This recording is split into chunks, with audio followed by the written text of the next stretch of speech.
ونصلي على رسوله الكريم اما بعد فاعوذ باللہ من الشیطان الرجیم بسم اللہ الرحمن الرحیم۔ ایک مدت سے میری ماں سوئی نہیں تابش، ایک مدت سے میری ماں سوئی نہیں تابش، میں نے ایک بار کہا تھا مجھے ڈر لگتا ہے۔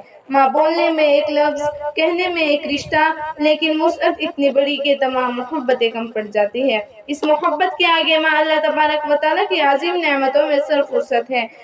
یہ اللہ رب العزت کا اپنے بندوں کے لیے ایک تحفہ ہے، ہمیں اس قدر کرنی چاہیے۔ ارشاد باری تعالیٰ ہے، اللہ تبارک و تعالیٰ کی عبادت کرو، کسی میں اس کا شریک نہ ٹھہراؤ، اور والدین کے ساتھ حسن سلوک کرو۔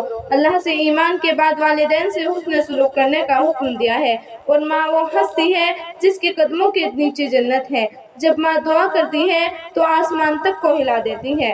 جب حضرت موسیٰ علیہ السلام کوہ طور پر اللہ تبارک و تعالیٰ سے کلام کرنے جاتے تھے، ایک دن جب وہ ان کی والدہ وفات پا گئی، اس کے بعد گئے تو اللہ تبارک و تعالیٰ نے فرمایا کہ اے موسیٰ اب سنبھل کر بات کرنا، کیونکہ اب تیرے پیچھے دعا کرنے والی تیری ماں نہیں ہے، جس کی دعا کے بدلے میں تیری غلطیاں معاف کر دیتا تھا۔ کسی نے کیا خوب کہا ہے، یہ ایک ایسا قرض ہے جسے میں ادا کر نہیں سکتی، یہ ایک ایسا قرض ہے جسے میں ادا کر نہیں سکتی، جب تک میں گھر نہ جاؤں میری ماں سجدے میں رہتی ہے۔ جب کوئی اولاد والدین کی طرف مسکرا کر دیکھتی ہے تو اللہ تبارک و تعالیٰ اسے اس کی بھی نیکیاں دیتا ہے۔ فرمان رسول اللہ صلی اللہ علیہ وسلم ہے، جب کوئی بیٹا یا بیٹی اپنی ماں کو مسکرا کر دیکھتی ہے تو اسے ایک مقبول حج کا ثواب مل جاتا ہے۔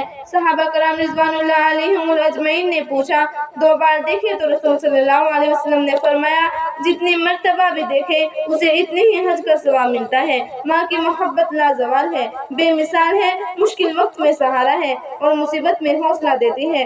زندگی کی دھوپ میں ماں چھاؤں کی طرح ہے۔ ماں سے بڑھ کر کوئی نام کیا ہوگا، ماں سے بڑھ کر کوئی نام کیا ہوگا، اس نام کا ہم سے احترام کیا ہوگا۔ جس کے پیروں کے نیچے جنت ہے اس کے سر کا مقام کیا ہوگا۔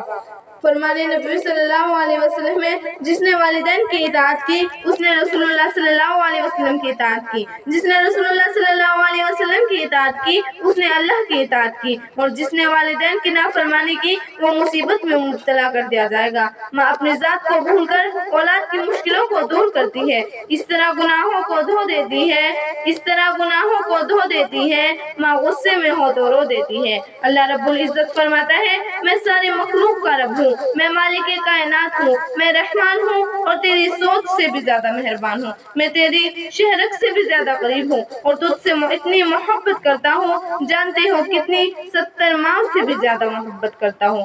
اللہ تعالیٰ نے اس مثال کو بیان کرنے کے لیے ماں کو پیمانہ بنایا، اس مثال کے آگے سب بے مثال ہے، اور ماں کی محبت کی قدر کیجیے اور اس کی نافرمانی سے بچیے۔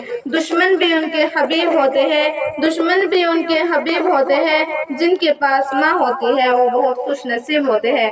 اللہ تبارک و تعالیٰ ہمیں اپنے ماں باپ کی اطاعت و فرمانبرداری کرنے کی توفیق عطا فرمائے، آمین۔ نفرت کے جزیروں سے محبت کی حدوں تک، نفرت کے جزیروں سے محبت کی حدوں تک، بس پیار ہے، بس پیار ہے، بس پیار ہے میری ماں۔